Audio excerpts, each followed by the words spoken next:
Hello guys, this is JP. Welcome back to my official YouTube channel AP sir English. स्वागत है आप सभी का हमारे YouTube channel AP sir English में। स्टार्ट करते हैं आज की एसटी नंबर 54 का डिस्कशन। गाइस, ऐसी बहुत सारी एसटी हम लोगों ने सॉल्व किया है और सभी का फोल्डर बना रखा है, आप वहां से देख सकते हैं। अगर किसी क्वेश्चन में कोई डाउट रहता है तो पूछ सकते हैं। ये क्वेश्चंस बहुत इंपॉर्टेंट हैं जो कि सारे के सारे प्रीवियस एग्जाम के होते हैं, तो एक एक क्वेश्चन जरूर देखिएगा। अगर ऐसी एसटी का पीडीएफ चाहते हो आप, तो पीडीएफ आप हमारे टेलीग्राम चैनल पर ज्वाइन कर सकते, मिल सकता है वहाँ पर, और फ्री ऑफ कॉस्ट पीडीएफ मिल जाएंगी। टेलीग्राम चैनल का जो लिंक होगा वो डिस्क्रिप्शन बॉक्स में दे रखा होगा, आप वहाँ से ज्वाइन कर लीजिएगा। वहाँ पर एग्ज़ाम की पीडीएफ या फिर ये एसटी की पीडीएफ के अलावा बहुत सारी पीडीएफ और भी हैं, आपको मिल जाएंगे, फ्री ऑफ कॉस्ट है। जैसे ईडीएम की है, वो कैप की है, या फिर अभी जो रिसेंटली एग्जाम होते हैं वहाँ पर जो इंपॉर्टेंट क्वेश्चंस होते हैं उनकी है, या फिर सारे क्वेश्चंस जो होते हैं वो सब की पीडीएफ आपको मिल जाएगी। चाहे वो एसएससी का हो, चाहे आपका सीडीएस का हो, चाहे एनडीए का हो, चाहे बैंक का हो, और चाहे सीपीओ का हो, किसी भी मतलब एसएससी में किसी भी पैटर्न का हो, तो सभी की पीडीएफ वहाँ मिल जाएंगी। स्टार्ट करते हैं डिस्कशन एक एक क्वेश्चन का। अगर किसी क्वेश्चन में कोई डाउट रहता है तो पूछ सकते हैं। स्पीड बढ़ा के देखिएगा जब आप मैचिंग करिएगा, पहले एसटी सॉल्व करिएगा, देन क्वेश्चन मैचिंग करिएगा वीडियो के थ्रू, और स्पीड बढ़ा के देखिएगा ताकि ज़्यादा टाइम आपका कंज्यूम ना हो और ज़रूरी बातें आपके कानों तक पहुंच जाए। चलिए क्वेश्चन नंबर 1 से शुरू करते हैं।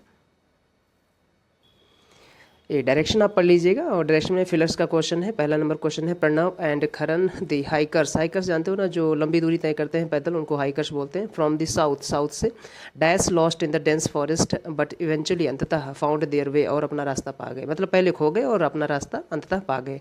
सो इसके लिए वर्ड आता है ना, गेट लॉस्ट, जैसे बोलते नहीं गेट लॉस्ट। अब get lost has two meaning. Get lost मतलब होता है एक का मतलब ये भी होता है ना, कहीं से किसी जगह से एकदम से अचानक से चले जाना, वो तो नहीं, गेट लॉस्ट दफ़ा हो जाना। और दूसरा मतलब होता है कहीं खो जाना, तो यहाँ पर खो जाने के सेंस में है, तो गेट लॉस्ट का सेकंड फॉर्म गॉट लॉस्ट हो जाएगा। So answer number C is going to be right answer. Gone lost नहीं होगा, हैड लॉस्ट, तो यहाँ पर हैड लॉस्ट तब लगाते हैं जब लॉस्ट मतलब कोई चीज़ खो देते हो, और लॉस्ट को हम यहाँ पर मतलब लूज को अगर हम यहाँ पर ट्रांसिटिव वर्ब के रूप में यूज करते तब हम हैड लॉस्ट लगाते। हमने खो दिया, क्या खो दिया है तो गलत हो गया, हम खो गए। सो यहाँ पर जानते हैं ना, लिंकिंग वर्ब चाहिए हमें, और लॉस्ट एज एन एडजेक्टिव चाहिए। सो यहाँ पर क्या हो जाएगा, get lost. So got lost is going to be right answer, option number C. Merge would describe it in, ध्यान दीजिएगा, डिस्क्राइब, डिस्कस जैसे हमारे पास वर्ड्स होते हैं, जो वर्ब होते हैं, ये ट्रांसिटिव वर्ब्स होती हैं। इनके तुरंत बाद ऑब्जेक्ट आता है, इनके बीच इनके ऑब्जेक्ट और इनके बीच प्रेपोजिशन नहीं आता है। तो डिस्कस, डिस्क्राइब, प्ले, इस टाइप में वर्ड होते हैं जो। So Marge would describe it in dash detail. अब डैश डिटेल का मतलब जानते हो ना, अब यहाँ पर डिटेल को क्वालिफाई करने के लिए हमें वर्ड लगाना पड़ेगा। तो एक ही वर्ड है, बिग डिटेल कुछ होता नहीं, ग्रेट डिटेल बोलते हैं ना, इन ग्रेट डिटेल बहुत ज़्यादा विस्तार पूर्वक उसे बोलते हैं। तो यहाँ पर आंसर नंबर सी हो जाएगा, एक ही ऑप्शन है, in great detail. So in good detail होगा नहीं, यहाँ पर एलेबोरेट वर्ब है, यहाँ नहीं होगा, यहाँ पर बिग नहीं लगेंगे, और ग्रेट डिटेल इजी है, तो इसमें कुछ ज़्यादा चर्चा नहीं करना है। तीसरे नंबर क्वेश्चन देखते हैं। Anil caught a glimpse of the rare bird. Glimpse मतलब होता है झलक, किसी चीज़ की झलक पाया। Rare bird before it dash flight into the dense forest. So before it took flight, है ना, टेक फ्लाइट बोलते नहीं, टेक फ्लाइट होता है। सो यहाँ पर क्या हो जाएगा, टुक फ्लाइट हो जाएगा, ऑप्शन नंबर सी हो जाएगा, क्योंकि टेक फ्लाइट है ना। Before it take flight into the dense forest, ने एक झलक पा गई तो पा गया, तो यहाँ पर क्या हो जाएगा, टेक फ्लाइट यानी टुक फ्लाइट हो जाएगा, ऑप्शन नंबर सी, सी हो जाएगा। यहाँ पर भी कॉट फ्लाइट नहीं होगा, हैड फ्लाइट नहीं होगा, लेड फ्लाइट नहीं होगा। सो यहाँ पर टुक टेन टेक फ्लाइट होता है। वरुण, फोर्थ नंबर को, Varun the chef, Varun the chef, यहाँ पर जो द शेफ लिखा है ये इसी का केस एंड अपोजिशन कहा जाता है। वरुण सब्जेक्ट है, वरुण द शेफ, ठीक है। Dash up a delicious meal in just 30 minutes, क्या करता है, विप्ड अप यानी खा गया। डिलीशियस मील है तो यहाँ पर खा जाने के सेंस में है, निगल जाने के सेंस में है, तो विप्ड अप का मतलब ही होता है, विप अप का मतलब होता है निगल जाना। तो यहाँ पर आंसर क्या हो जाएगा, ऑप्शन नंबर ए हो जाएगा, विप्ड अप, ठीक है। हेल्ड अप नहीं होगा, केप्ट अप नहीं होगा, हिट अप नहीं होगा। हेल्ड अप मतलब होता है कहीं पर पकड़े जाना, केप्ट बनाए रखना, ये तो कुछ होगा नहीं यहाँ पर। सो विप्ड अप हो गया है, डिलीशियस मील को जस्ट 30 मिनट में वो खा गया, इस टाइप से बोलते हैं। So option number A is going to be right answer. Fifth number question पढ़ते हैं। विशु स्पेंट, ठीक है, Vishu spent what dash time with his wife in Goa for about 3 days, लगभग 3 दिन। तो स्पेंट कैसा time, costly time, quality time, brave time. Costly time तो लगाते नहीं, क्वालिटी टाइम लगाते हैं, आप सभी को पता है। तो क्वालिटी टाइम स्पेंड किया उन्होंने, अच्छा टाइम स्पेंड किया, मतलब क्वालिटी टाइम उसे बोलते हैं। So answer option number C हो जाएगा अगेन फिफ्थ नंबर में। आगे बढ़ते हैं, क्वेश्चन नंबर 6 देखते हैं। Vishmi had and dash fantastic time at the Hyderabad book fair. Hyderabad book fair की बात कर रहे हैं, वहाँ पर उसने फैंटास्टिक टाइम बिताया, ठीक है। सो यहाँ पर क्या हो जाएगा, एग्जैक्टली हो जाएगा, एब्सोल्युटली हो जाएगा। एलिगेंटली एंड वार्मली, वार्मली का मतलब होता है गमजोशी से, एलिगेंटली मतलब खुशी खुशी, एग्जैक्टली का मतलब यहाँ पर है कि एक्यूरेटली बोल सकते हो ना, लगभग 100% से मतलब एक्यूरेटली दिखाता है किसी चीज़ के बारे में, पर्टिकुलरली प्रिसाइजली बोल सकते हो, एम्फसाइज करने के लिए यूज किया जाते हैं एग्जैक्टली एंड एब्सोल्युटली। वैसे तो देखा जाए एग्जैक्टली और एब्सोल्युटली में कोई अंतर नहीं है, बट अगर थोड़ा सा देखा जाए तो मैंने आपको क्लास में भी बताया है अंतर इनका, कई बार डिफरेंस बताया है कि जो एब्सोल्युटली होता है वो सर्टेनिटी शो करता है, निश्चितता शो करता है किसी चीज़ का, है ना, एब्सोल्यूट से बना है ना, तो एब्सोल्यूट से बना है absolutely, absolutely exactly equals to definitely बोल सकते हो, डेफिनेटली, सो एब्सोल्युटली डेफिनेटली एक होते हैं। अदरवाइज दोनों वर्ड हम यूज कर सकते हैं कहीं भी, एग्जैक्टली भी यूज करते हैं, एब्सोल्युटली भी यूज करते हैं, बट एग्जैक्टली जो एग्जैक्टनेस शो करता है वो एक्यूरेसी शो करता है ना, एक्यूरेट वे में बात करता है, तो वहाँ पर एग्जैक्टली का यूज करते हैं। दोनों बहुत ही माइनर डिफरेंस है इसमें, exactly and absolutely. So here your answer would be option number C, exactly. Exactly is going to be right answer. Exactly मतलब क्या हो जाएगा, पर्टिकुलरली, एक्यूरेटली, है ना, वो उसी को। अब आप इनका यूज़ तभी करते हो जब किसी चीज़ को एम्फसाइज करना हो, है ना, सो तभी हम आप इसका यूज़ करते हैं। Exactly is going to be right answer. So Vishmi had an exactly fantastic time at the Hyderabad book fair. Absolutely fantastic time at the Hyderabad book fair, ये भी सही हो जा रहा है, बट यहाँ पर अगर बात करेंगे तो एग्जैक्टली, क्योंकि यहाँ पर हम बात कर रहे हैं किसी चीज़ की 100% फैंटास्टिक टाइम उन्हें मतलब स्पेंड किया। थोड़ा सा ऑब्जेक्शनेबल टाइप क्वेश्चन है, बट एग्जैक्टली और एब्सोल्युटली दोनों क्वेश्चन फिट हो रहे हैं यहाँ पर। सो एग्जैक्टली फिलहाल जाएंगे ऑप्शन, डिटेल में मिलेगा इसका, हम एक दिन क्या करेंगे, एक दिन इसको डिटेल में बता देंगे एग्जैक्टली और एब्सोल्युटली में डिफरेंस क्या है। हालांकि डिफरेंस है बट थोड़ा बहुत ही माइनर है, तो जब 4-5 एग्जाम्पल देंगे तब जाके समझ में आ जाएगा। क्वेश्चन नंबर 7 बढ़ते हैं। He tends to dash a lot of noise when he is working, जब वो काम कर रहा होता है तब वो बहुत ज़्यादा नॉइज़ करता है। सो ही मेक अ नॉइज़, मेक बोलते हैं ना, सो यहाँ पर एक सिंपल सा वर्ड है, make a noise, make a lot of noise. Option number D is going to be right answer, 7D, make a lot of noise. Exactly easy है, make a lot of noise, है ना, have a lot of noise नहीं होती, give a lot of noise नहीं होगा, get a lot of noise नहीं, यहाँ पर make a lot of noise.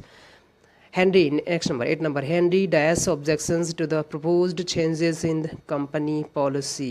So objections उसने raise किया होगा, है ना, इस टाइप में। So raise here ट्रांसटिव हमें चाहिए क्योंकि ऑब्जेक्शंस का ऑब्जेक्ट आ चुका है, तो रेज हमें लगाना पड़ेगा, RAISE, रेज ट्रांसटिव वर्ब है और साथ ही रेगुलर वर्ब भी है। सो रेज्ड, इसका सेकंड फॉर्म सी आ जाएगा। Henry raised objections to the proposed changes in company policy. Stood objections नहीं होगा, स्पेल्ट ऑब्जेक्शंस नहीं, स्प्रेड ऑब्जेक्शंस नहीं, रेज ऑब्जेक्शंस होता है। आप सभी को पता है रेज से बना है। आगे बढ़ते हैं, क्वेश्चन नंबर 9 बढ़ते हैं। Miss Suma aims to maintain what standards of customer care. कैसे स्टैंडर्ड्स, तो इजी है, बहुत ही क्वेश्चन हाई स्टैंडर्ड्स बोलते हैं, बिल्कुल कलोकेशन मैच हो जा रहे हैं फटाफट। अब ऐसे कलोकेशन आपको पढ़ने के लिए या याद रखने के लिए या फिर दिमाग में लाने के लिए आपको रीडिंग स्किल्स बहुत इंप्रूव करनी पड़ेगी। हाई स्टैंडर्ड्स लगभग बोला जाता है, कॉन्फिडेंस स्टैंडर्ड्स नहीं, लॉयल स्टैंडर्ड्स भी नहीं, एक्सपेंसिव स्टैंडर्ड्स कुछ होता नहीं इस टाइप में। सो हाई स्टैंडर्ड्स बोलते हैं ना इस टाइप में, हाई स्टैंडर्ड्स। ईजी है क्वेश्चन। 10 नंबर, the teacher Sarah told us we must dash. अब आपको पता है जितनी भी मॉडल वर्ब होती है उनके बाद वर्ब की बेस फॉर्म आती है ना, जितनी भी मॉडल वर्ब्स होती हैं सबके बाद बेस फॉर्म आती है, तो मस्ट के बाद मेड तो कतई होगा नहीं यहाँ पर। और arrangements for the upcoming conference, तो यहाँ पर क्या हो जाएगा, मेक अरेंजमेंट होता है। So option number C is going to be right answer, make arrangements, है ना। The teacher Sarah told us, Sarah ने हमको बताया कि हमें अरेंजमेंट कर लेना चाहिए फॉर द अपकमिंग कॉन्फ्रेंस, जो आने वाली कॉन्फ्रेंस है उसके लिए। सो पुट अरेंजमेंट्स नहीं होता है, मीट अरेंजमेंट्स नहीं होता है, ठीक है, मीट टारगेट्स होता है बट मेक अरेंजमेंट्स होता है। So make arrangement answer, option number C is going to be right answer. Next है 11 नंबर, Ramesh has been dash involve in social service for 30 years. For पे ध्यान दीजिएगा, यहाँ पर इसे बोलते हैं पीरियड ऑफ टाइम के लिए लगाते हैं फॉर 30 ईयर्स सही है। Ramesh has been dash involve in social service for 30 years, तो यहाँ पर हमें आंसर देना पड़ेगा कैसे इन्वॉल्व है, पिछले 30 सालों से। सो 30 सालों से वो लगातार इन्वॉल्व है, कैसे इन्वॉल्व है, तो एग्जैक्टली है, एग्जैक्टली है, एक्टिवली है, जेंटली है, ब्राइटली है। ब्राइटली मतलब चमक के साथ, बढ़िया, शानदार। जेंटली मतलब सौम्य, वही भी जेंटली और चमक और सौम्य के साथ। एग्जैक्टली पूरी तरह से, और एक्टिवली मतलब बहुत ही एक्टिव रूप में। सो ऑप्शन नंबर ए हो जाएगा, actively involve in social service for 30 years. So option number A, 11th ए। आगे बढ़ते हैं, क्वेश्चन नंबर 12 देखते हैं, Deepa is dash worried about you. Deepa कैसी वरीड है, कितना वरीड है, तो Deepa is worried. How adverb चाहिए हमें और एडवर्ब ऑफ मैनर चाहिए, तो कितना वरीड है, बहुत ज़्यादा वरीड है, तो डीपली वरीड है, वेरी वरीड है ना स्टैस में। सो यहाँ पर क्या हो जाएगा, वेरी वरीड नहीं लगाते हैं, मच वरीड लगाते हैं, क्योंकि पार्ट्स पार्टिसिपल के साथ वेरी का यूज नहीं करते, मच लगाते हैं। तो अगर मच की जगह पर आप डीपली लगाओ तो भी सही है। So deeply is going to be right answer. Deeply worried है ना, बहुत ज़्यादा वरीड है, चिंतित है, बहुत ज़्यादा चिंतित है अबाउट यू, आपके बारे में। सो ग्रेसफुली नहीं होगा यहाँ पर, ग्रेसफुली है तो वरीड नहीं, फिर सैडली और वरीड एक जैसा मीनिंग है, इसलिए यहाँ पर इसका एडवर्ब नहीं चाहिए, और ब्राइटली और ग्रेसफुली लगभग एक ही है, तो ये मीनिंग हमारे नहीं होंगे इस टाइप में। So option number A is going to be right answer, deeply worried. Hari, Hari days advantage. अब एडवांटेज टेक एडवांटेज होता है, सभी को पता होता है टेक एडवांटेज है ना। टेक की सेकंड फॉर्म टुक होती है, take took taken. So take took taken, take advantage, took advantage. यहाँ पर Hari took advantage of the sale and bought, देखो पास्ट इंडिफरेंट टेंस है तो यहाँ पर टुक सही हो जाएगा। तो बॉट 3 न्यू शर्ट्स, एडवांटेज लिया उसने, लाभ लिया, ठीक है, तो टेक एडवांटेज हो जाएगा 13A। सो एडवांटेज नहीं, देखा नहीं, सेट एडवांटेज सेट नहीं किया, स्टक मतलब फंसा नहीं, ठीक है। सो यहाँ पर क्या है, take advantage, took advantage. Option number 13 का ए हो जाएगा। आगे बढ़ते हैं, क्वेश्चन नंबर 14 देखते हैं। Pratap is a dash respected member of the community. So is a dash respected member of community, बताइए कैसा, कितना रिस्पेक्टेड मेंबर ऑफ कम्युनिटी है, कम्युनिटी का। सो क्लोजली है, हाईली है, सेंसिबली है, सीरियसली नहीं, हाईली है, बहुत ज़्यादा हाईली रिस्पेक्टेड है ना इस टाइप में। सो सेंसिबली, सीरियसली और क्लोजली तो कोई लॉजिक ही नहीं फिट करते हैं यहाँ पर। So highly is going to be right answer, highly respected member of the community. 15 number बढ़ते हैं। My mother told me we should, फिर अगेन आ गया, वर्ब की बेस फॉर्म आपको लगाना है। We should dash precautions, take precautions, आपको फिर से पता है, वी शुड टेक प्रिकॉशंस, तो यहाँ पर क्या हो जाएगा 15 का अगेन टेक प्रिकॉशंस हो जाएगा। Take precautions to avoid getting sick during flu season. Exactly, ये बात सही है, आज भी बहुत ज़्यादा आजकल गर्मी हो रही है, तो आप अपने आप को कैसे भी करके बचाओ, पानी खूब पियो और ज़्यादा से ज़्यादा कोशिश यही करो कि ढक के चलो पूरा। आगे बढ़ते हैं, क्वेश्चन नंबर 16 देखते हैं। संतरा टुक, संतरा नाम भी आ गया, अच्छा है ना, इसे सेंट्रा बोलते हैं एक्चुअल में, संतरा नहीं बोलते हैं। सेंट्रा टुक अ डीप ब्रेथ, है ना, Sandra took a deep breath before dash on to the stage to deliver her speech. अच्छा, यहाँ पर ध्यान दीजिएगा, प्रपोजिशन यूज किया गया है बड़ा ज़बरदस्त, ऑन टू लगाते हैं जब आप पोडियम पर चढ़ने की बात करते हो ना स्टैस में। ऑन टू मोशन बताता है, ऑन पोजीशन बताता है ना स्टैस में। तो आप जैसे आप कहीं पोडियम पे जा रहे हो, चढ़ने जा रहे हो, तो उसे ऑन टू बोलते हैं वहाँ पर स्टैस में।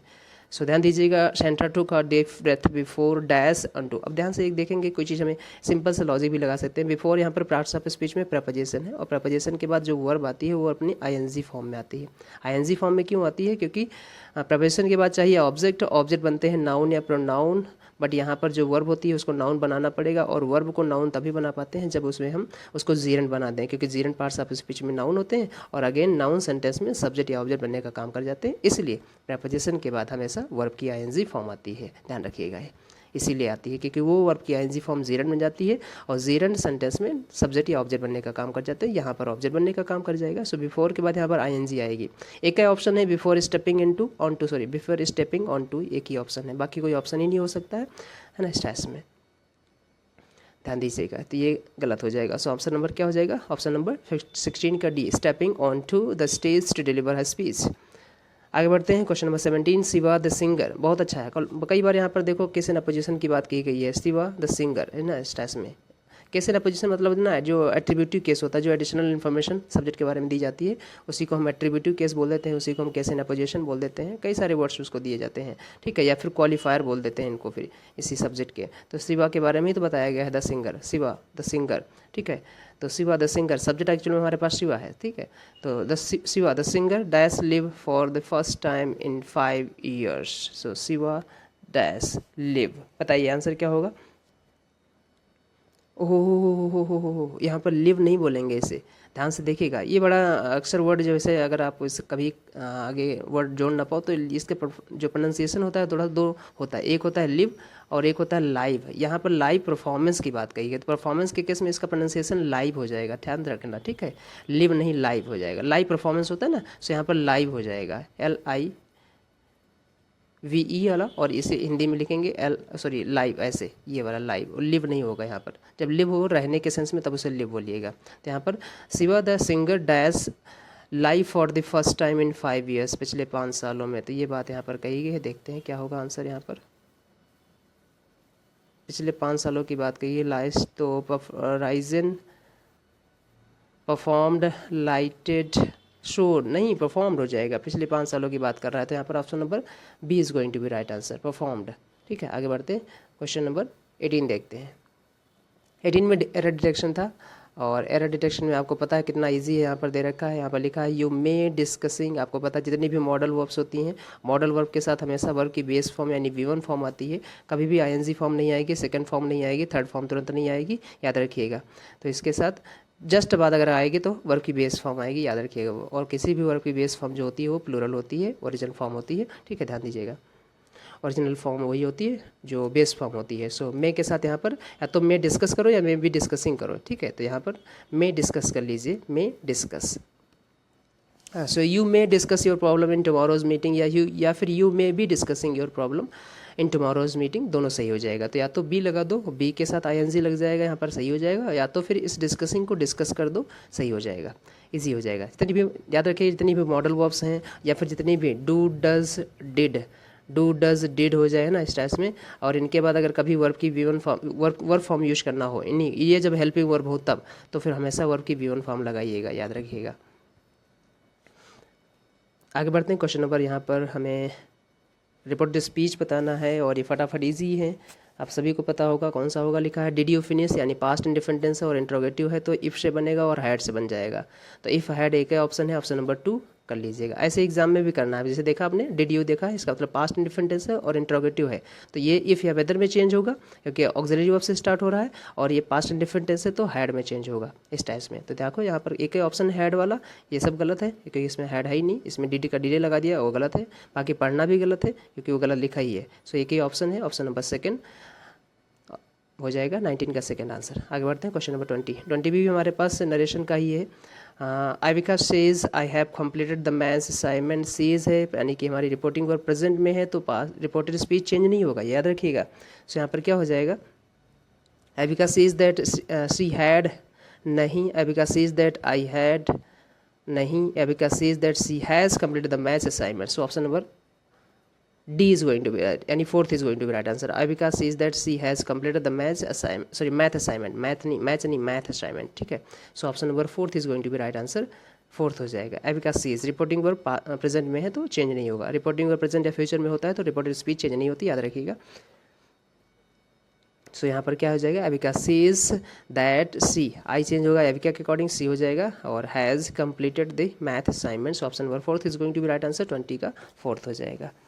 आगे बढ़ते हैं, क्वेश्चन नंबर 21 देखते हैं। 21 भी अगेन हमारे पास रिपोर्टेड स्पीच का ही है, सॉरी नो इम्प्रूवमेंट का है, यानी इम्प्रूवमेंट देखो है कोई नहीं है। She had hoped that she would be able qualifying, she would be able qualifying नहीं होता, she would be able to qualify करो, सही हो जाएगा, she would be able to qualify. So able to होता है ना, एबल टू अनएबल टू इस टाइप में, तो यहाँ पर would be able to qualify, option number 2 is going to be right answer. जो लिखा है वो गलत है, would be able to be qualifying गलत हो जाएगा, नो इम्प्रूवमेंट जो लिखा है वो गलत है, और will be able to qualify इसलिए नहीं करेंगे क्योंकि सेंटेंस हमारा पास्ट में है। सो यहाँ पर वुड लगाएंगे, सही हो जाएगा, विल नहीं लगाएंगे। अगर प्रेजेंट में होता तो विल लगा देते, बट पास्ट में है तो वुड लगाएंगे, तो would be able to qualify, option number 2 is going to be right answer. 22 देखते हैं। 22 में अगेन हमारे पास सेंटेंस इंप्रूवमेंट का ही है। The doctor prescribes antibiotics and a cough syrup to me when I had severe cough and cold. जब मेरे पास सीवियर कॉफ एंड कोल्ड था, यानी बहुत ज़्यादा बुखार और ना खांसी बुखार था, तब डॉक्टर ने प्रिस्क्राइब किया था, यानी पास्ट की बात कर रहे हैं, क्योंकि जो सबऑर्डिनेटिंग जो हमारे पास लिखा है क्लॉज, जो सबऑर्डिनेटिंग क्लॉज है, एक बार फिर से देखेंगे। जो सबऑर्डिनेटिंग क्लॉज में हमारे पास टाइम दे रखा है, ये पास्ट का टाइम दे रखा है। अब सबऑर्डिनेटिंग क्लॉज में जो टाइम पास्ट का दे रखा होता है, तो फिर ये इसका एक्शन, यानी ये कौन से टाइम को रिप्रेजेंट कर रहा है, तो मेन क्लॉज में हुए एक्शन को रिप्रेजेंट कर रहा है। तो अगर हमारा टाइम पास्ट है तो आपको पता है टाइम डिसाइड टेंस टाइम के अकॉर्डिंग आता है, टाइम पास्ट का है तो फिर आपको एक्शन भी पास्ट में रखना पड़ेगा। पास्ट का मतलब V2 है, तो यहाँ पर V2 फॉर्म कौन सी है, एक ही ऑप्शन है प्रिस्क्राइब्ड। प्रिस्क्राइब्ड का मतलब होता है टू सजेस्ट, सजेस्ट करना, प्रिस्क्राइब का मतलब होता है ना सजेस्ट करना, और इसी का नाउन प्रिस्क्रिप्शन होता है। प्रिस्क्रिप्शन चार्ज आपने देखा होगा, सुना होगा, है ना, प्रिस्क्रिप्शन चार्ज डॉक्टर्स लेते हैं। सो प्रिस्क्राइब का मतलब होता है टू सजेस्ट, तो यहाँ पर ऑप्शन नंबर V2 हो जाएगा। प्रिस्क्राइब्ड जो लिखा है वो गलत इसीलिए क्योंकि टाइम हमारा पास्ट का है, ध्यान रखना इस चीज़ को। और टाइम डिसाइड टेंस हमेशा टाइम के अकॉर्डिंग आता है, टाइम जो अगर पास्ट होगा तो टेंस भी पास्ट होगा, याद रखना। सो आंसर हो जाएगा, ऑप्शन नंबर 2 हो जाएगा। आगे बढ़ते हैं, क्वेश्चन नंबर 23 देखते हैं। और भी ऑप्शन देख लेते हैं। आप कहोगे कि थर्ड तो सॉरी पास्ट तो थर्ड में भी दे रखा है वॉज प्रिस्क्राइबिंग, तो यहाँ पर कंटिन्यूस फॉर्म नहीं रखेंगे क्योंकि हमारे पास इंडेफिनिट टेंस है, इंडेफिनिट स्टेट है। कंटिन्यूस टेंस नहीं रखेंगे, कंटिन्यूस का कोई भाव नहीं आ रहा है यहाँ पर, वॉज प्रिस्क्राइबिंग नहीं हो जाएगा यहाँ पर, ये नहीं होगा, गलत हो जाएगा, प्रिस्क्राइब्ड सही हो जाएगा इसका आंसर। आगे बढ़ते हैं, 23rd देखते हैं। 23rd में लिखा he gave dash the gift before dash left for the airport. Easy है, देखो यहाँ वाला बिफोर जो है अभी इससे पहले मैंने बताया था वो बिफोर प्रपोजिशन था, और ये वाला जो बिफोर है कंजंक्शन है। कैसे पता चलेगा इन सब चीज़ों को, तो आपको सिंपल से पढ़ना पड़ेगा। ये हमारा सबऑर्डिनेटिंग कंजंक्शन है, इसके बाद क्लॉज आएगी। क्लॉज क्या होता है, जिसमें कम से कम एक सब्जेक्ट और एक वर्ब हो, वो क्लॉज होती है, ठीक है, तो सेम क्लॉज बोलते हैं। तो देखो इससे पहले भी क्लॉज है, इससे के बाद भी क्लॉज है, तो इसका मतलब ये हमारा कंजंक्शन हो जाएगा, सबऑर्डिनेटिंग कंजंक्शन हो जाएगा। इससे पहले जो बिफोर बताया था वो प्रपोजिशन था, वहाँ पर क्लॉज नहीं थी, वहाँ पर फ्रेज था, ध्यान रखना इस चीज़ को। सो यहाँ पर क्लॉज आएगी। अब लिखा ही गेव, अब यहाँ पर जो गेव है वर्ब के बाद ऑब्जेक्ट आता है, तो यहाँ पर ऑब्जेक्टिव फॉर्म आएगा, ठीक है। और लिखा है the gift before, before conjunction है, कंजंक्शन के बाद यहाँ पर क्लॉज आएगी, वर्ब तो है ही है, तो यहाँ पर सब्जेक्ट नहीं है, सब्जेक्ट दे दीजिए। तो यहाँ पर पहले वाले क्या बोलते हैं फिलर में ऑब्जेक्ट चाहिए, दूसरे वाले स्पेस में सब्जेक्ट चाहिए, तो कौन सा ऑप्शन हो जाएगा, पहले में ऑब्जेक्ट दूसरे में सब्जेक्ट, यानी हर और शी, यानी option number first is going to be right answer, सही हो जाएगा। आगे बढ़ते हैं, क्वेश्चन नंबर 24 देखते हैं। 24th में एक्टिव पैसिव दे रखा है, that this cake was baked, was baked दे रखा है, इसका मतलब पास्ट इंडिफरेंट टेंस है, पास्ट इंडिफरेंट टेंस का एक्टिव पास्ट इंडिफरेंट टेंस में ही बनता है, टाइम टेंस इसमें चेंज नहीं होता है, ठीक है। ये नरेशन है, नरेशन में चेंज होता है, और एक्टिव पैसिव यानी पैसिव से एक्टिव, एक्टिव से पैसिव बनाते समय टाइम टेंस हम चेंज नहीं करते हैं, बस वर्ब की फॉर्म बदलते हैं, वही है। जैसे बी के साथ थर्ड फॉर्म लगा देते हैं, अगर एक्टिव में तो normal second form third form जो भी लगाना हो लगाते हैं, बस इसमें टेंस चेंज नहीं करते, यानी कि हम कहना ये चाह रहे हैं कि पास्ट इंडिफरेंट टेंस का पास्ट इंडिफरेंट टेंस में ही बनेगा, याद रखना। सो यहाँ पर वॉज बेक्ड है, तो किसी में बेक्ड लिखा हो वही देख लीजिए आंसर क्या सा हो जाएगा। So Mary baked has been make baking, ये गलत हो जाएगा, हैज़ बेक्ड गलत हो जाएगा, बेक से गलत हो जाएगा, बेक्ड सही, यानी option number A is going to be right answer, first हो जाएगा। आगे बढ़ते हैं, क्वेश्चन नंबर 25 देखते हैं। 25 में नरेशन है, डायरेक्टली दे एग्जैक्टली सैड सॉरी दे एक्सक्लेम्ड, यानी यहाँ पर मार्क ऑफ एक्सक्लेमेशन आया है, मार्क ऑफ एक्सक्लेमेशन आया, तो इसका मतलब कहीं ना कहीं सैड लॉस लॉस ऐसा दे रखा होगा, ठीक है। They exclaimed sadly that India had lost the match in the world cup finals, okay.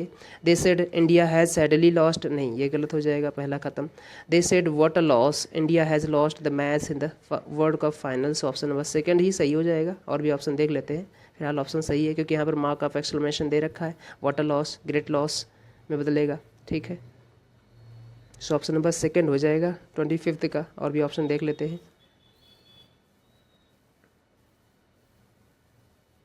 They said hurrah तो बिल्कुल नहीं होगा, they are so sorry India has lost, ये भी सो सॉरी वर्ड, ये भी गलत हो जाएगा। सो ऑप्शन नंबर इसका सेकंड ही सही होगा, 25 का सेकंड है। 26 बढ़ते हैं। 26 में अगेन हमारे पास डायरेक्ट स्पीच है, स्पीच लिखा है, mother asked Rubani if she was sorry for what she had done. So यहाँ पर इफ़ लिखा है, इसका मतलब यहाँ पर हमारे पास जब हम इसका डायरेक्ट बनाएंगे तो ऑक्सिलरी वर्ब से बनाएंगे, और वॉज है तो इसका मतलब ये प्रेजेंट से बना होगा।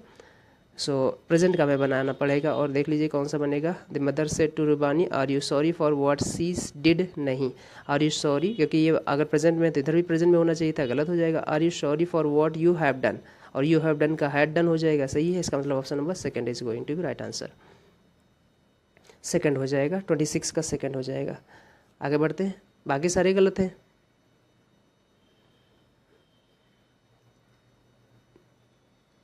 अब ये ना कर देना कि do you feel sorry for what you are doing, ये भी गलत हो जाएगा यहाँ पर, ठीक है। So are you sorry for what you have done, option number second 26 का। आगे बढ़ते हैं, 27 बढ़ते हैं। 27 में इम्प्रूवमेंट है, आपको पता है बड़ा अच्छा क्वेश्चन होता है, देख लीजिएगा। जब भी आपने देखा होगा कि कोई दो नाउन 1 और इसके साथ प्रपोजिशन लगा हो, और इसके बाद नाउन 2 लगा हो, ठीक है, तो आपने ये पढ़ रखा होगा कि जो वर्ब आती है वो नाउन 1 के अकॉर्डिंग आती है। अब ऐसा क्यों होता है, क्योंकि आपको पता है प्रपोजिशन जो होते हैं उसके बाद जो वर्ड आते हैं वो उसके ऑब्जेक्ट बन जाते हैं, इसलिए जो वर्ब आएगी वो सब्जेक्ट के अकॉर्डिंग आएगी। सब्जेक्ट यहाँ पर N1 होगा यहाँ पर। अब ऐसे सीखें, जब कोई दो noun with, along with, together with, headed by, guided by, supported by, या फिर कोई भी prepositional phrase as well as ऐसे वर्ड है ना, इनके साथ जुड़े हों, तो जो वर्ब आती है वो पहले वाले नाउन के अकॉर्डिंग आती है। पहला नाउन अगर सिंगुलर होगा तो सिंगुलर वर्ब, प्लूरल होगा तो प्लूरल वर्ब, ध्यान रखिएगा। लिखा है यहाँ पर द टीचर अलॉन्ग विद आ गया ना, जैसे मैंने बताया ना अलॉन्ग विद के साथ जुड़ा हो, जैसे ये भी नाउन है और ये हमारे पास ये भी नाउन है, ठीक है, इस टाइप में। अब अलॉन्ग विद तो प्रपोजिशन है, इसके बाद ये जो नाउन है भले ही प्लूरल हो कोई दिक्कत नहीं, ये ऑब्जेक्टिव रोल प्ले करेगा यहाँ पर। सो वर्ब जो आएगी वो टीचर के अकॉर्डिंग आएगी, यानी पहले वाले नाउन के अकॉर्डिंग आएगी। अगर टीचर ने लिख कर यहाँ पर टीचर्स लिखा होता तो वर्ब प्लूरल हो जाती, टीचर लिखा है तो वर्ब सिंगुलर हो जाएगी, याद रखिएगा।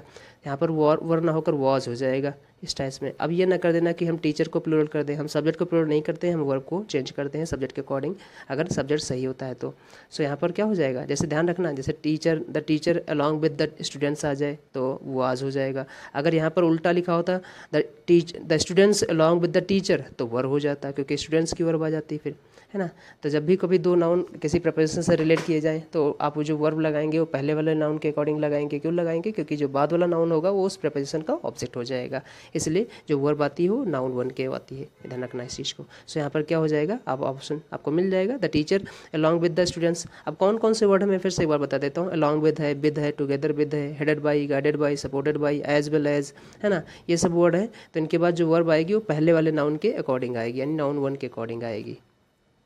सो देख लीजिए कौन सा हो जाएगा यहाँ पर, with the students were crossing गलत हो जाएगा, वर नहीं होगा वॉज हो जाएगा, जो लिखा है वो गलत है ही है, इसका मतलब ये ऑप्शन गलत है, वर नहीं होगा वॉज हो जाएगा, यानी option number 4 is going to be right answer, along with the students was crossing, ठीक है, 4 is going to be right answer. आगे बढ़ते हैं 28 देखते हैं। 28 अगेन हमारा नो इम्प्रूवमेंट का है, the movie was not only interesting but also it was very suspenseful.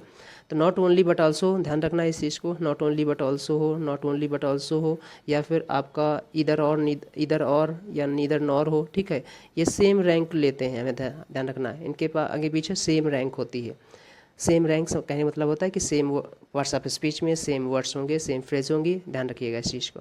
The movie was not only interesting, ना केवल इंटरेस्टिंग थी, तो बट ऑल्सो वॉज, अब यहाँ पर भी, यहाँ पर तो उन्होंने क्लॉज दे रखा है लेकिन हमें फ्रेज चाहिए तो गलत हो जाएगा, बट ऑल्सो वेरी सस्पेंसफुल, ये ऑप्शन ईजी है इसमें, तो 28 का थर्ड हो जाएगा। So but also very suspenseful, but also it is very suspenseful गलत हो जाएगा, but also was more suspenseful ये भी गलत हो जाएगा। सो ऑप्शन नंबर डी, यानी sorry option number third is going to be right answer. कौन कौन से वर्ड है कंजंक्शन में या सब्जेक्ट वर्ब एग्रीमेंट में से लोग पढ़ाते हैं कि नॉट ओनली बट ऑल्सो इधर और नीदर नॉर हो, तो जो वर्ड आते हैं इनके आगे पीछे सेम आते हैं, सेम रैंक के कैरी करते हैं, क्योंकि ये कोऑर्डिनेटिंग कंजंक्शन होते हैं इसलिए, और आपको पता है जितने भी कोऑर्डिनेटिंग कंजंक्शन होते हैं सब सेम रैंक को कैरी करते हैं। आगे बढ़ते हैं, क्वेश्चन नंबर 29 देखते हैं। 29 में हमारे पास ओइस है, the mechanic did not fix the car yesterday, did not fix है यानी पास्ट इंडिफरेंट टेंस है, तो पैसिव मुझे इसका बनाना है, बना दीजिए। इसमें क्या है 29 का, the car was not fixed by the mechanic yesterday, so option number third is going to be right answer, yesterday यानी कि थर्ड हो जाएगा। The car was not fixed by mechanic, did not fix है तो इसका passive बनाएंगे, was not fixed हो जाएगा, क्योंकि वॉज के बाद वर्ब की थर्ड फॉर्म आएगी यहाँ पर पैसिव में, ठीक है। बी की फॉर्म के बाद अगर वर्ब की थर्ड फॉर्म लगाते हैं तो पैसिव, और बी की फॉर्म के बाद अगर कंटिन्यूस टेंस लगाते हैं, सॉरी आईएनजी फॉर्म लगाते हैं तो कंटिन्यूस टेंस बनाते हैं, याद रखिएगा। सो यहाँ पर आंसर नंबर थर्ड हो जाएगा, the car was not fixed by the mechanic yesterday, option number third is going to be right answer. आगे बढ़ते हैं, क्वेश्चन नंबर 30 देखते हैं। 30 में हमारे पास डायरेक्ट इनडायरेक्ट बताना है, the sun is shining brightly today, he said looking out of the window, window से बाहर आकर उसने देखा, आते हुए मतलब क्या बोलते हैं, बाहर आकर ये देखते हुए कहा कि जो सन है वो बहुत ही साफ़ है, यानी सूरज बहुत साफ़ है, तेज़ धूप है, इसका मतलब कहना यही चाह रहा है। सो आंसर हमें यहाँ पर बताना है कौन सा होगा 30 का। Looking out of the window he said that the sun was shining brightly today, looking out of the window he sees, ये तो सीज तो नहीं होगा कतई, यानी कि ऑप्शन नंबर सेकंड तो खत्म। Looking out of the window he said that the sun was shining brightly that day, क्योंकि टुडे बदलेगा, हाँ टुडे बदलेगा, दैट डे में तो इन्होंने टुडे बदला नहीं है, तो ऑप्शन नंबर ए गलत हो गया, ऑप्शन नंबर बी ऑलरेडी गलत हो गया, यानी पहला गलत है, सेकंड गलत हो गया, थर्ड में दैट डे लिखा है और फोर्थ में भी टुडे लिखा है, गलत हो जाएगा, ऑप्शन नंबर थर्ड ही बचा। So third is going to be right answer,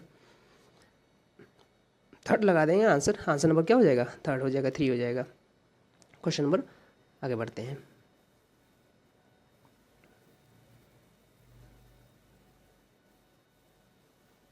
Question number 31. Parts of the following sentence have been given as options. Select the option that contain an error. जो error पता है उसको ढूंढो। The ancient trees of this forest did not propagate in the, नहीं propagate, transitive verb did not propagate the release of seeds, ठीक है।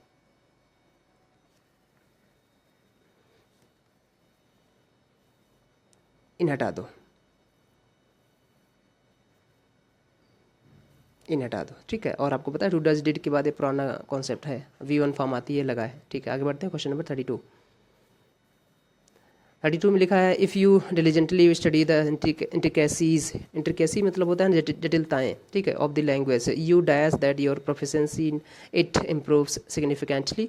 सो यहाँ पर आपने देखा होगा जब भी आपकी subordinating clause present indefinite tense में लिखी होती है, सबऑर्डिनेटिंग क्लॉज मतलब जैसे आप बोल सकते हो ना इफ़ क्लॉज, हम बोलते हैं इफ़ क्लॉज, अदरवाइज हमारे पास बहुत सारे कंजंक्शन अदर होते हैं, जो दूसरे कंजंक्शन होते हैं वो भी सबऑर्डिनेटिंग क्लॉज रिप्रेजेंट करते हैं, जैसे व्हेन हो गया, आफ्टर हो गया, अनलेस हो गया, बिफोर हो गया, इस टाइप की।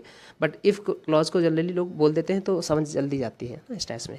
तो अगर कहते हैं कि अगर इफ़ क्लॉज हमारी प्रेजेंट इंडिफरेंट टेंस में लिखी हो तो सबऑर्डिनेटिंग जो मेन क्लॉज होती है वो फ्यूचर इंडिफरेंट टेंस में लिखी जाती है। मैं जो पढ़ाता हूँ वैसे पढ़ाता हूँ कि अगर आपको कभी फ्यूचर टाइम को रिप्रेजेंट करना है और आपको सबऑर्डिनेटिंग क्लॉज बनाना है तो सबऑर्डिनेटिंग क्लॉज में प्रेजेंट इंडिफरेंट टेंस लिखा जाता है, क्योंकि सबऑर्डिनेटिंग क्लॉज में लिखा गया प्रेजेंट इंडिफिनिट टाइम का जो बाय डिफ़ॉल्ट टाइम होता है वो फ्यूचर का होता है, यानी इंडिफरेंट टेंस जो लिखी जाती है सबऑर्डिनेटिंग क्लॉज उसका बाय डिफ़ॉल्ट जो टाइम होता है वो फ्यूचर का होता है, इसलिए इंडिफरेंट टेंस में लिखी जाती है subordinating clause. So if you diligently study, यहाँ पर देखो प्रेजेंट में लिखा है तो आगे जो क्लॉज आएगी वो फ्यूचर में आएगी, फ्यूचर इंडिफरेंट टेंस में आएगी। फ्यूचर इंडिफरेंट टेंस में एक ही है will find, so answer number first हो जाएगा। जैसे मैं कहूँ कि if you come here, if you come here, ना कि हम ये बोलेंगे if you will come here, गलत हो जाएगा। If you come here I will help you, ये सही हो जाएगा, ठीक है। तो ये कंडीशनल सेंटेंसेस होते हैं, ये ओपन कंडीशन या ऐसे कुछ लोग फर्स्ट कंडीशन बोलते हैं, याद रखना। So if you diligently study the intricacies of the language you will find that your proficiency in it improve significantly. So option number first is going to be right answer. आगे बढ़ते हैं question number 33 में हमें बताना है यहाँ पर select the option that express the given sentence in the passive voice. अच्छा, इसमें ऑप्शन दे ही नहीं रखे हैं तो आपको पैसिव वॉइस बना दीजिए अपनी कॉपी पर। अब देखो कितना आसान तरीका पैसिव बनाने का। The director organized a meeting, बस इतनी बना, देख लो। ऐसे यहाँ पर डायरेक्टर है हो गया सब्जेक्ट, ऑर्गेनाइज हो गया मेन वर्ब और मीटिंग हो गया ऑब्जेक्ट, और आपको पता है जो ऑब्जेक्ट होता है एक्टिव का वही पैसिव में सब्जेक्ट बन जाएगा। अब मीटिंग उठा लो। अब मीटिंग कैसे बना दोगे इसे? अब मीटिंग, अब देखो यहाँ पर ऑर्गेनाइज्ड जो है पास्ट इंडिफरेंट टेंस है और पास्ट इंडिफरेंट टेंस का पैसिव जो बनता है वॉज या वर्ग के साथ वर्ग की थर्ड फॉर्म। अब मीटिंग यहाँ पर सिंगुलर है इसलिए वॉज हो जाएगा। अब मीटिंग वॉज ऑर्गेनाइज्ड, ठीक है, मैं बोल देता हूँ, लिख लीजिएगा। अब meeting was organized by the director to discuss the upcoming projects. Simple हो गया। आगे बढ़ते हैं, क्वेश्चन नंबर 34 देख लेते हैं।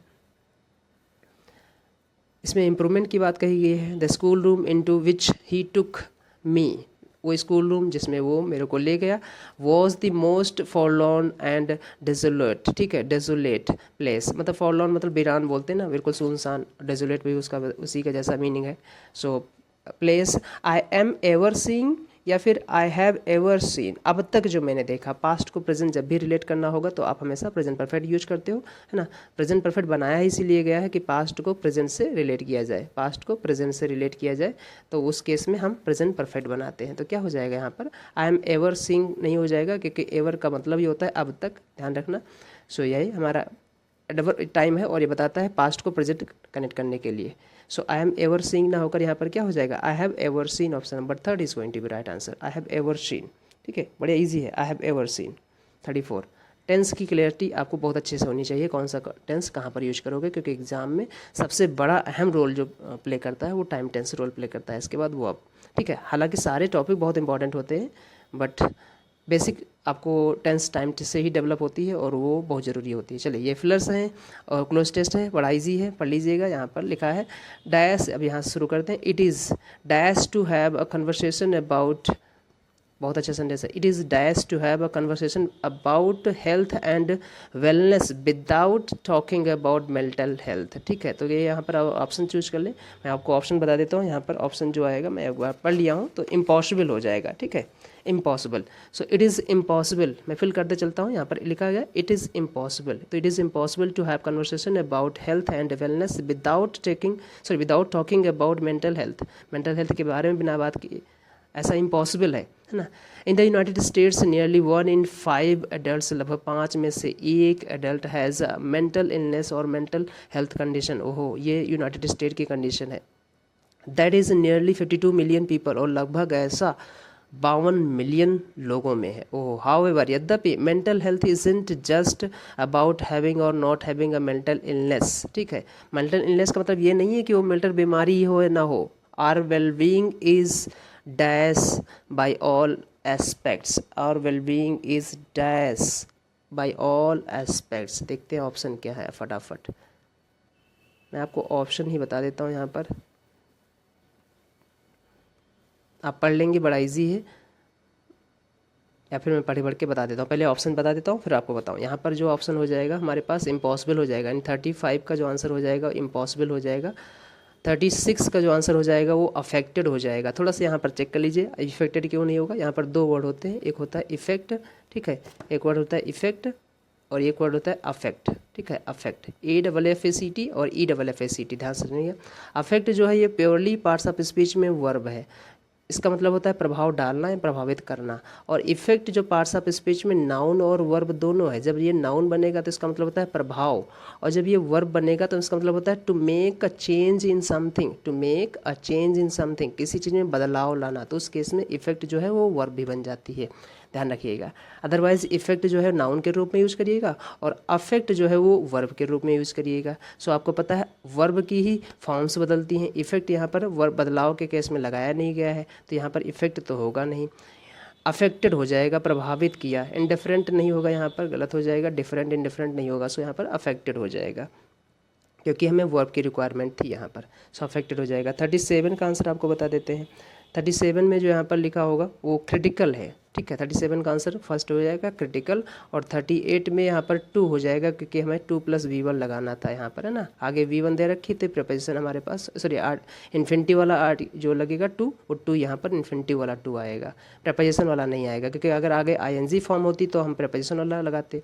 तो ये हमारा 2 + V1 है, इन्फिनिटी वाला 2 + V1। अब यहाँ पर इन्फिनिटी वाला 2 क्यों लगाएंगे, क्योंकि ये जो V1 दे रखी है मेन वर्ब नहीं है, ये हमारी नॉन फिनाइट वर्ब है, मेन वर्ब से पहले दे रखी होगी, इसलिए यहाँ पर 2 + V1 लगाएंगे। सो यहाँ पर हमारे 38 में 2 हो जाएगा। और आगे बढ़ते 39 में लास्ट में इसमें दे रखा है हमारे पास अवेयरनेस हो जाएगा, यानी 39 का जो हो जाएगा वो फर्स्ट हो जाएगा अवेयरनेस। ये हमारे पास आंसर्स हैं। अब आ जाओ एक बार पढ़ लेते हैं फटाफट, क्योंकि आपको किसी को कोई डाउट ना हो। तो यहाँ पर हम आ गए थे सेकंड तक। सेकंड में our wellbeing is dash affected, है ना, तो इज के बाद वर्ब की थर्ड फॉर्म में आएगी तो अफेक्टेड हो जाएगा by all aspects of our lifes and that end, ठीक है, एंड दैट इन टर्न बदले में अफेक्ट्स, देखो आगे आ भी गया, affects how we experience life, work and time with our loved ones. ठीक है, now the conversation is more 3 में यहाँ पर देखो, यहाँ पर लिखा ना स्ट्रेस में, मोर क्रिटिकल देन एवर। अब जो कन्वर्सेशन है वो ज़्यादा क्रिटिकल, ज़्यादा गंभीर है ना, स्ट्रेस में ज़्यादा इंपॉर्टेंट, यहाँ पर क्रिटिकल का मतलब ना इंपॉर्टेंट है, सो देन एवर स्ट्रेस में हो जाएगा। आगे बढ़ते हैं। इन 2021 the prevalent feeling of the air was languishing, research found that more than 55% of workers weren't mentally ill but they were not thriving either। वो कह रहे थे कि लगभग 55% जो वर्कर्स थे वो मेंटली इल तो नहीं थे, लेकिन वो बहुत ज़्यादा सफल भी नहीं हो रहे थे, सक्सेस भी नहीं हो रहे थे, फल फूल भी नहीं रहे थे, ये कहना वो चाह रहे थे। As the pandemic has brought physical health at the center stage in an unprecedented way. सही बात है, अभी जैसे कोरोना जैसी डिजीज़ जो आई हैं ये सब यही तो सिखा गई हमको। तो यहाँ पर क्या लिखा है, इट इज़ टाइम, ये टाइम है, ये सही समय है ना, ध्यान दीजिए। ये आप बेसिकली एक इमेजिनेशन के सेंस में लगाते हो। इट इज़ टाइम फोर्थ हो जाएगा यहाँ पर टू लुक। अब देखो यहाँ पर लुक आएगा, इसका मतलब क्या हो जाएगा, 2 + V1 हो जाएगा। तो it is time to look at the other major components of wellbeing. The conversation around mental health awareness has never been as public. सही बात है, ऐसी तो पब्लिक, ऐसे जैसे इस तरह पब्लिक हुई वैसे तो कभी नहीं हुई है, एज प्रिवेलेंट और एज इम्पॉर्टेंट। आफ्टर ऑल फिलहाल देखते हैं, building dash is a critical ingredient. Building what, building careness, sorry नहीं, बिल्डिंग अवेयरनेस, अवेयरनेस बिल्ड करना। सो यहाँ पर अवेयरनेस हो जाएगा, अवेयरनेस। ठीक है, so building awareness is a critical ingredient to learning how to care for your mental health. Mental health के बारे में पूरा का पूरा पैसेज था, बहुत ही अच्छा था, बहुत अच्छी बात भी कही थी। सो इस तरह से हमने पूरा पैसेज कंप्लीट कर लिया, पूरी एसटी कंप्लीट कर लिया। अगर किसी क्वेश्चन में कोई डाउट रहता तो आप पूछ सकते हैं। मिलते हैं नेक्स्ट एसटी में नए क्वेश्चंस के साथ, तब अपना ध्यान रखिएगा। गर्मी बहुत ज़्यादा है, बाहर बहुत ही सोच समझ के निकलिए, पानी भी अच्छे से कंज्यूम करिए और अपना हेल्थ ध्यान रखिएगा, अच्छे से पढ़िएगा। कोई क्वेश्चन हो, कोई डाउट हो तो कमेंट सेक्शन पूछेंगे, और चैनल को सब्सक्राइब कर लीजिएगा। अगर आप PDF चाहते हो तो आप टेलीग्राम चैनल को ज्वाइन कर लीजिएगा। चलिए मिलते हैं नेक्स्ट वीडियो में, तब तक अपना ध्यान रखिएगा। टाटा बाय बाय, जय हिंद दोस्तों।